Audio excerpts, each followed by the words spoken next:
What's up YouTube, Shadow here, and welcome back to another Dark Souls 2 weapon showcase video. This time I'm showcasing the Pursuer's Ultra Greatsword. So to get into it, we're going to go over the weapon description.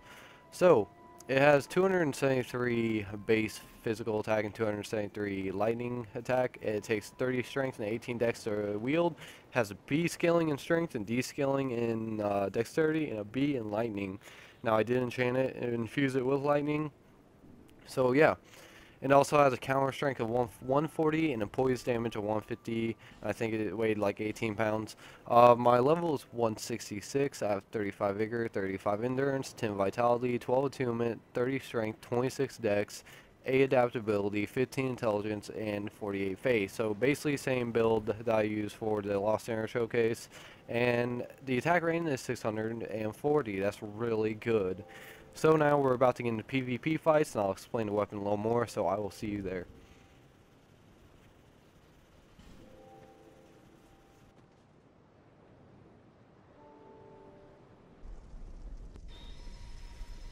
Okay guys, so now the PvP fights are starting. First thing I want to say is that this weapon showcase video was requested by Synthetic Fear, and you're also going to be seeing him in a couple of my fights. He's my brother. He also has a YouTube channel, so if you want to check his channel out, it'll be down in my featured channels. That's Synthetic Fear. So now, to get into the weapon, the first thing you really need to know is that this weapon scales really good with strength and dex. You can get a lot of good scaling damage out of it. I believe having it +5 and having your strength and dex at 40 and the scaling damage, it'll go up to, you'll have it end up with attack rating of about 575, I believe. That's pretty damn good. And it also makes it, because of that, it makes it a really good weapon for a beginning game. It just smashes everything in PvE. It just totally dominates, which is always nice. Second thing I want to talk about is the moveset. The moveset is the exact same moveset as the Lost Center Sword. Like you've heard me say in my Lost Center Sword showcase, I had a lot of trouble with that sword, but for this sword, it wasn't hard at all. I don't know what's going on. It seems like it's a little faster to me. It seems like it's a little more aimable. So I don't know. I think it's just me, but that's just my opinion on it. It just seems like a much easier, much better Ultra Greatsword to use. So yeah, it shares the exact same moveset as the Lost Center Sword. Anyway, and my attack rating, of course, is 640 with my lightning enchantment, and then I'm also getting a little extra damage, so it's actually past 640. So yes, this thing actually absolutely smashes people.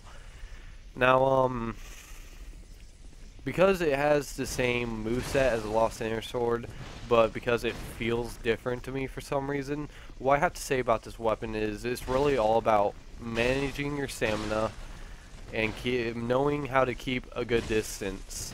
It seems like this weapon has sweet spot for distance, and what I mean is, like, if you're too close and you start swinging a lot and you're not managing your stamina and you're real close, you're going to open yourself up to backstabs, of course, and easy parries and just absolutely missing your opponent. But if you stay a decent, like, medium distance, like within the sword range, because this is a really long sword, but if you keep within a certain distance, you're always going to catch them with the tip of the sword when they don't think you will, and that's really helpful. That allows you to get some hits in, and it really doesn't take that many hits with this sword to kill someone from the people I fought.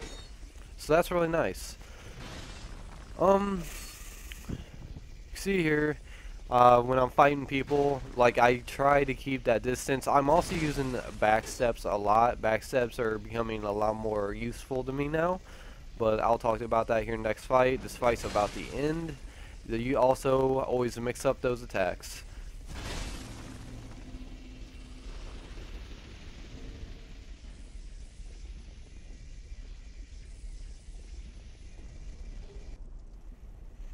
Okay guys, so here's the next fight, we in a bun. So talking about backsteps first, with this weapon, it seems like backsteps are very important and should always be in your moveset and your skill.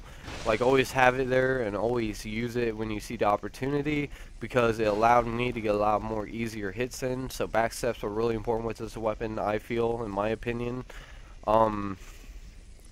So we talked about the moveset. It's the same moveset as Lost Inner Sword. We talked about the attack rate. It fucking wrecks people, as you can see. We talked about the backsteps. Also, you like always with every weapon in the game, if you want PvP with it, no matter what weapon it is, you can use any weapon. But one of the most important things about that weapon is how you use it and how you switch up your attacks. You cannot just do the same attacks. You have to switch up your attacks. You have to make it creative, and that's gonna allow you to surprise your enemy.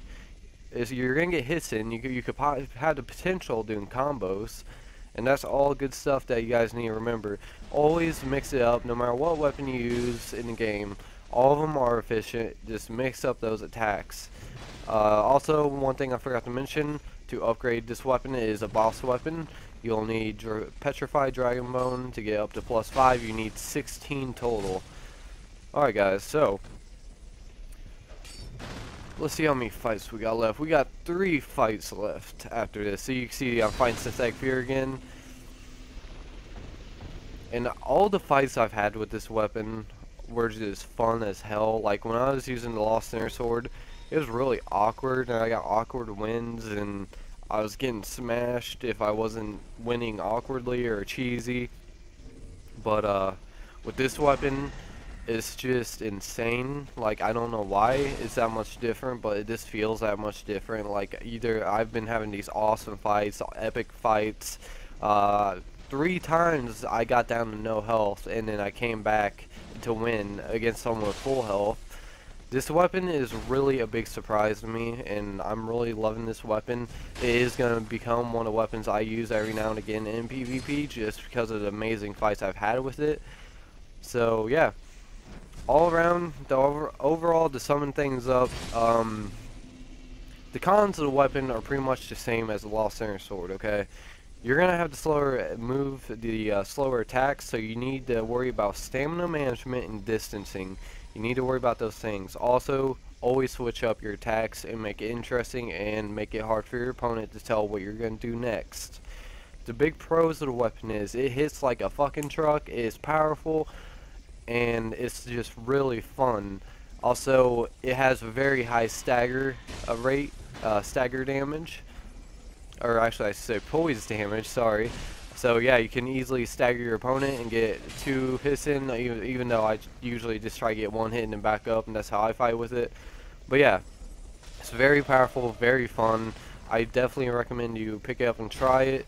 Don't upgrade it though. Never upgrade a weapon unless you try it first and you absolutely do like it. Always try it first before you decide to use Petrified Dragon Bone, because they are rare. So this is the last fight coming up, guys, so like always, remember, like, comment, and subscribe for your daily Bloodborne and Dark Souls content. Feel free to make a request for a weapon showcase down in the comments below, and I will see you in the next video.